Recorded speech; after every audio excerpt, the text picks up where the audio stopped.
Bienvenue dans ce nouveau podcast Trop Béni. Aujourd'hui, on va répondre à la question de Céline.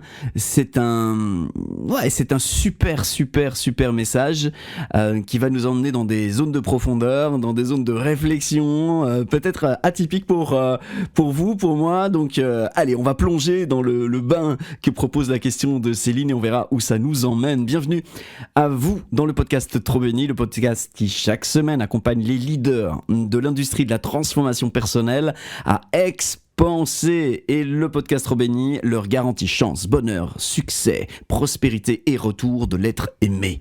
Oui. Enfin, ou pas.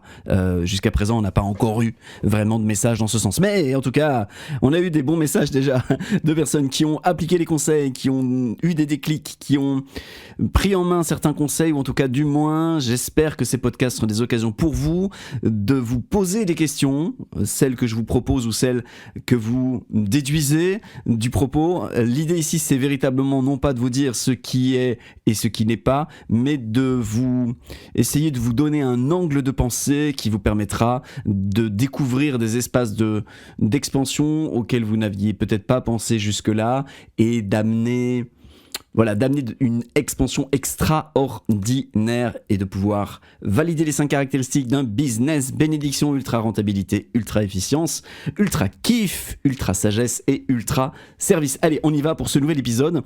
C'est un message que j'ai reçu de la part de Céline. Je vais le lire, je vais quasiment le découvrir en direct. C'est un exercice un peu différent. Et puis je vais voir qu'est-ce qu'il me vient de lui répondre. Alors, l'obstacle que rencontre Céline en ce moment, c'est celui-ci. Je lis. Les messages marketing appuient sur l'apparence, la valeur perçue. Et si possible, ajoutent une dose de prestige. Vide, entre parenthèses. J'en comprends l'intérêt entrepreneurial et j'en peux plus. J'en peux plus, je ne supporte plus aucune publicité. On vend l'emballage et pas la chose elle-même. Ainsi, je sais que Dior a la plus belle mannequin et un top photographe, mais je n'ai aucune idée de l'odeur des parfums.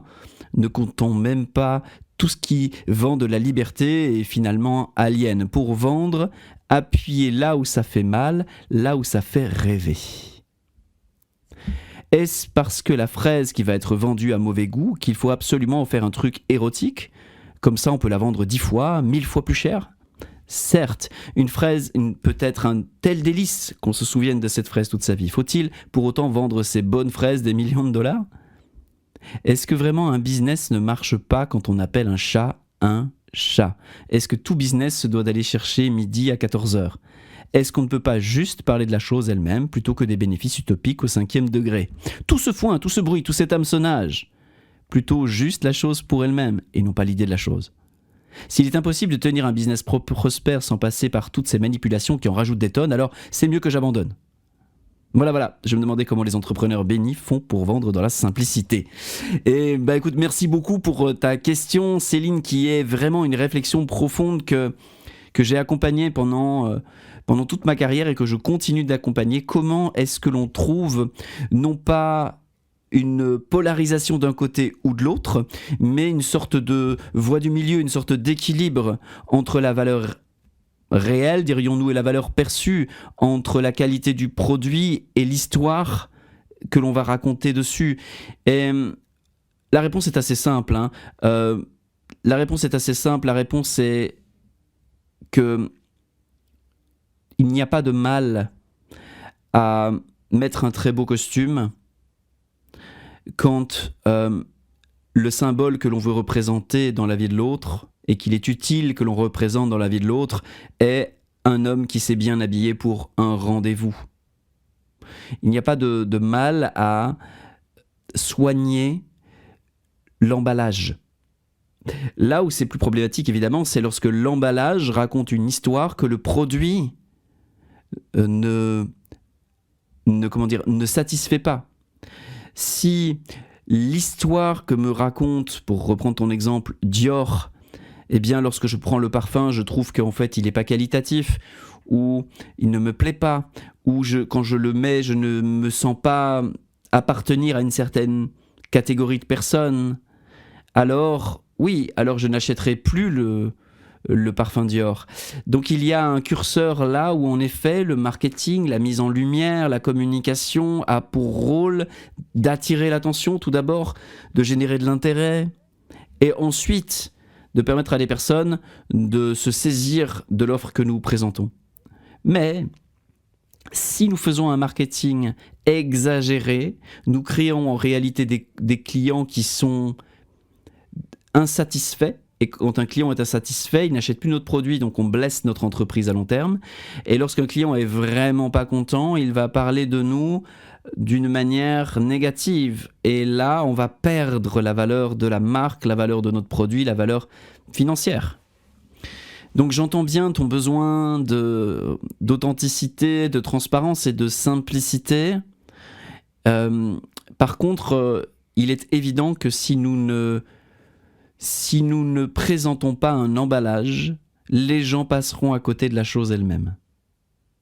Si je vais au rendez-vous galant, habillé en salopette pleine de boue avec les cheveux gras et une odeur pestilentielle, même si je suis potentiellement l'homme compatible avec la femme avec qui j'ai rendez-vous, il est évident que la rencontre ne se fera pas.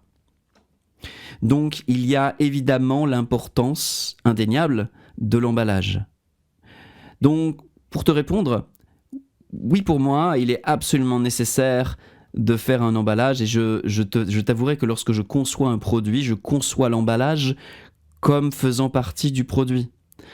Quand je fais réellement la conception de mon mastermind, le cercle stellaire, je conçois à la fois l'expérience utilisateur, la façon dont je vais communiquer.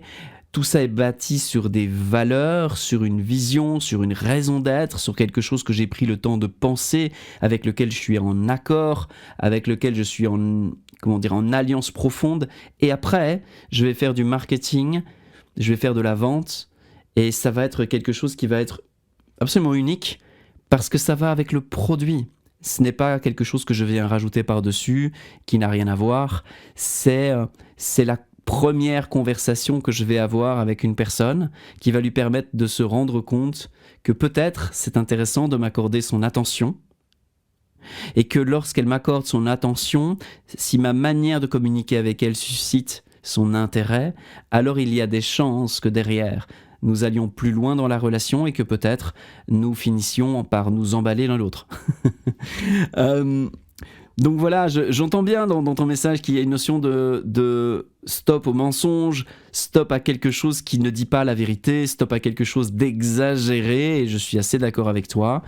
Je pense que toute exagération se paye.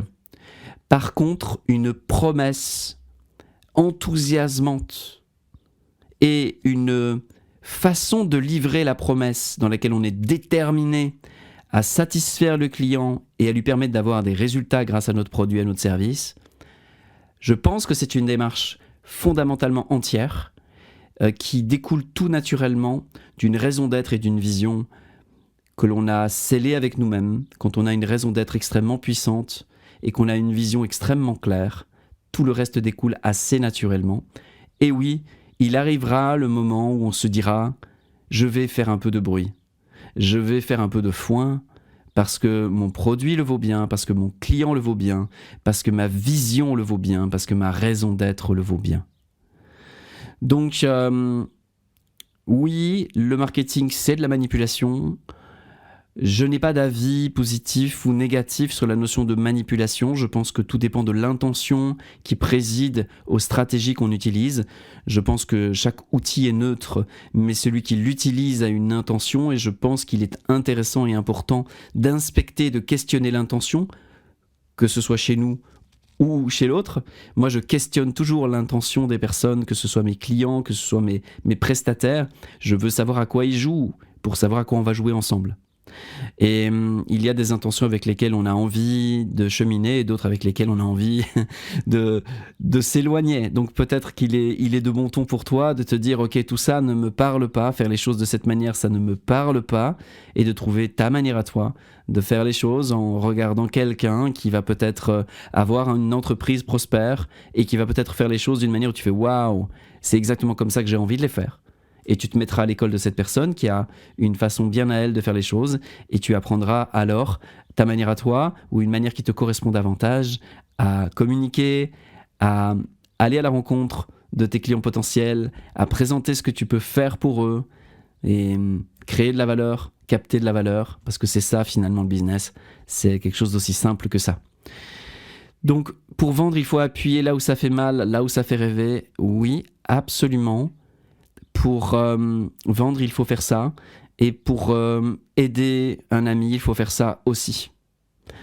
Pour aider nos enfants à grandir, il faut faire ça aussi. Parce qu'en fait, en réalité, il n'y a pas de mouvement s'il n'y a pas ce moment où on permet à l'autre d'être lucide sur sa situation et ce moment où on lui permet de rêver, c'est-à-dire d'ouvrir le champ des possibles. Si on n'est pas conscient des risques et des opportunités, on ne bouge pas de là où on est. Et ne pas bouger de là où on est, c'est évidemment permettre à la personne de ne pas acheter ce qu'on a à lui proposer. Donc voilà, je pense que j'ai fait un petit peu une réponse à ton message.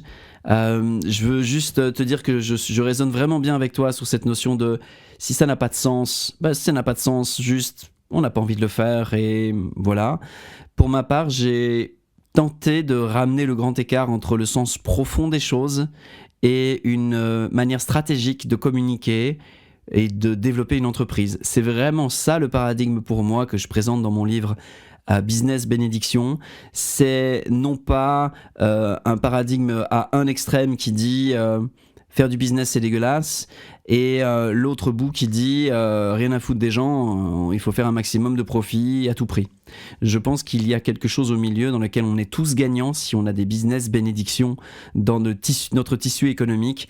Eh bien ça fera des business qui seront des oasis et qui permettront en fait dans ce tissu économique de remettre du vivant, de remettre de la sagesse, de remettre de la joie, de remettre de la rentabilité, de l'efficience et évidemment du kiff. Voilà les amis, j'avais envie de vous partager ça. Merci infiniment Céline de cette question posée. Si vous écoutez ce podcast sur YouTube, n'hésitez pas dans les commentaires aussi à vous poser vos questions. J'aurai plaisir à répondre à certaines d'entre elles. Et quant à moi, c'est le moment de vous dire à très bientôt. C'est également le moment pour moi de vous dire de partager ceci avec quelqu'un qui pourrait trouver de l'intérêt à ce podcast. Ce que vous donnez à l'autre, vous le donnez à vous-même.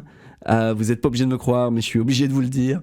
Et quant à moi, j'aurai grand plaisir à vous retrouver pour un prochain podcast. Allez, salut, ciao.